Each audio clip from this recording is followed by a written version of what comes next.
Good morning, dear students. We are already studying lesson force and pressure.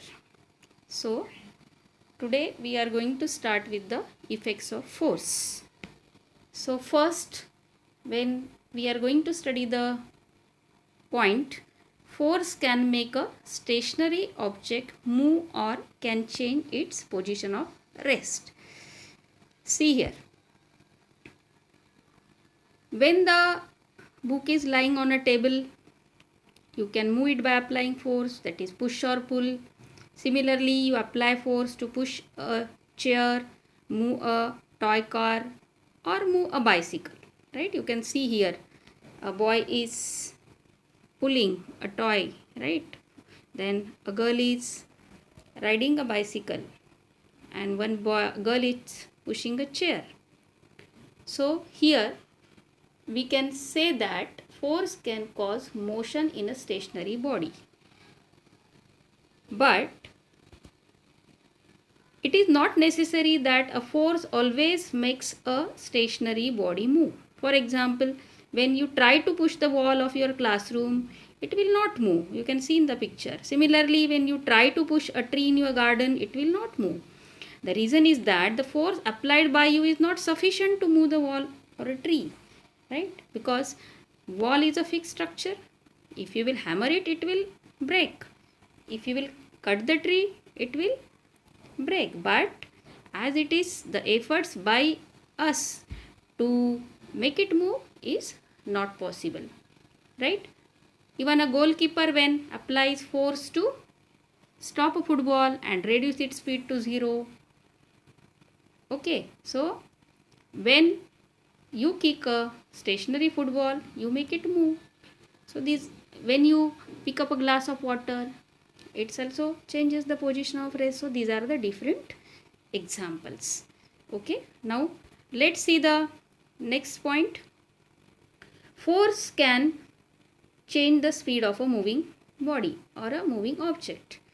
When a person pushes a moving swing, it moves faster, and when he pulls the swing in opposite direction, it slows down. Similarly, when more force is applied on the pedal by a cyclist, speed of the cycle increases. So force can change the speed of a moving body. Both of these things you can see in the picture, right? Force can change the speed of a moving swing, as well as force can change the speed of a moving bicycle. Okay. Even the goalkeeper also applies force to stop a football and reduce its speed, right? So, not able to stop the ball properly, it may only slow down or not come to a position of rest. When a player kicks a moving football, it starts moving faster, right? So, a force can stop a moving body also. When a football player kicks the football towards the goalkeeper applies force to stop the ball. Similarly, when you apply brakes, the moving bicycle stops. A moving ball can stop on its own due to the force of friction. So, a moving ball can stop and come to rest when you apply force with your hands, right? A rotating top can be also stopped by the force exerted by your hands. You can see in the picture. So, force can stop a moving body. Okay, understood? Yes. Now, we'll see the next point. Force can change the direction of motion of the moving body. When a batsman hits the ball with his bat, you can see in the diagram, the direction of the moving ball changes. Similarly, when a tennis player returns a service, he or she uses force to change the direction of the ball, right? So, the force can change the direction of the motion of the moving body. Okay, understood? If you allow a moving ball to hit the palm of your hand, a force is exerted on the ball which changes its direction of motion. So, here we will see the state of motion of a body. So, state of motion of a body is described by its speed and direction of motion.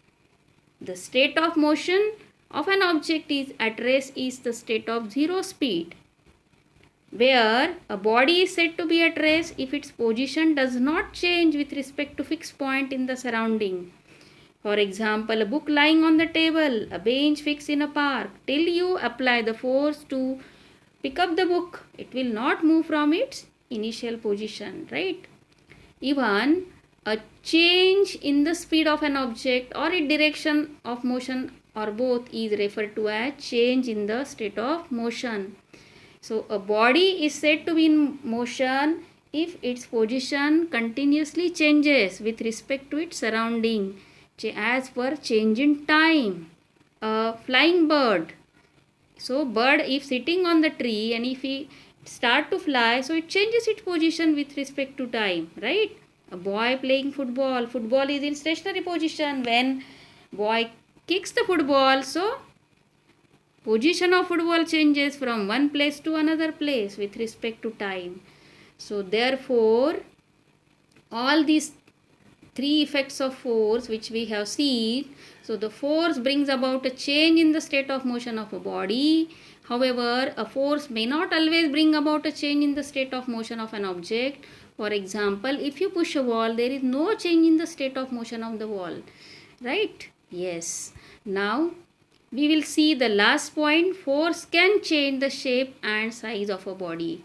When you fold a piece of paper or clothes, knead flour or squeeze a tube of paint or toothpaste, you apply force to change the shape and size of the object. So force can change the shape and size of the body.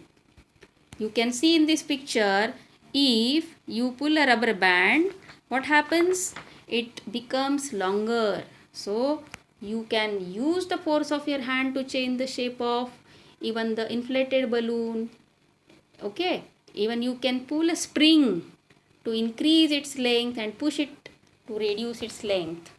But however, the force acting on an object does not always bring about a change in its shape or size. For example, if you squeeze an iron ball, its shape or size does not change. Understood? So these were all the points about the effects of force.